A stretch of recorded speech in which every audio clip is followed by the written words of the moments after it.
श्रीराम समर्थ. सद्गुरू श्री ब्रह्मचैतन्य गोंदवलेकर महाराज यांचे प्रवचन दिनांक 2 मार्च. मनुष्याने प्रपंचात कसे वागावे. खरोखर जगात माझे हित अगर अनहित करणारा जर कोणी असेल तर तो माझा मीच. मी करता ही भावना ठेवली की फळ भोगण्याची इच्छा राहते. मनुष्याला वाटत असते की आपल्याला दुःख होऊ नये, आजारपण येऊ नये, पण तरीसुद्धा आजारपण आणि दुःख तो टाळू शकत नाही. म्हणजे मी करता ही जी भावना असते ती निखालस खोटी ठरते. मालकी नसताना घराची मालकी गाजवण्याचा आपण प्रयत्न करतो. याला काय करावे. तेव्हा प्रापंचिकात आणि संतात फरक हाच की ते करते पण रामाकडे देतात आणि प्रापंचिक ते आपल्याकडे घेतात. राम करता म्हणावे की सुख कल्याण सर्व काही आलेच.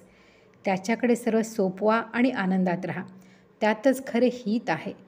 गोड खायला देऊ नका असे डॉक्टरने बजावून सांगितले असतानाही रोग्याच्या इच्छेप्रमाणे गोड पदार्थ त्याला खायला घातला तर आपण त्याचे अनहितच करतो.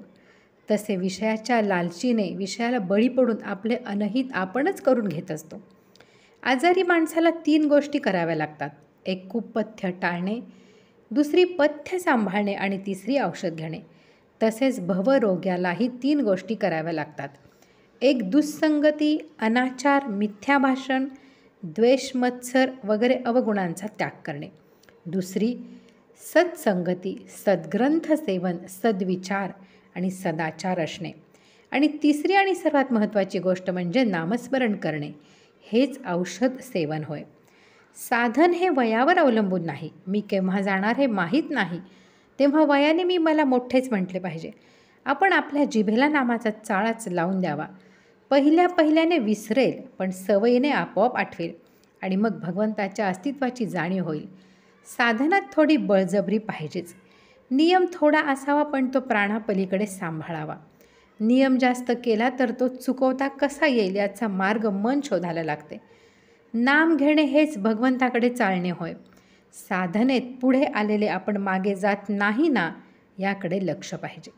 नामाबद्दलची तळमळ कमी व्हायला बाहेरच्या कितीतरी गोष्टी कारण आहेत. रोजचा प्रपंच आहे, व्यवहार आहे, मागच्या आठवणी आहेत, पुढची काळजी आहे. अशात आपले नामस्मरण हट्टाने चालू ठेवले पाहिजे. नामात गोडी उत्पन्न व्हायला नामच घेतले पाहिजे. देवाला अत्यंत प्रिय जर काही असेल तर ते म्हणजे त्याचे नाम. ते घेतल्याने तो आपलासा होईल. देव तुम्हाला खात्रीने भेटेल.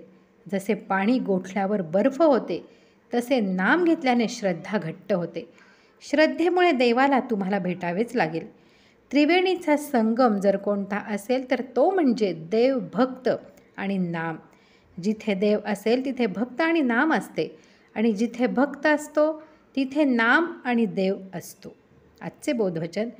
तुम्ही भगवंताच्या प्रेमाने अगदी भरून जा. आपापसात प्रेम वाढवा. जानकी जीवन स्मरण. जय जय राम.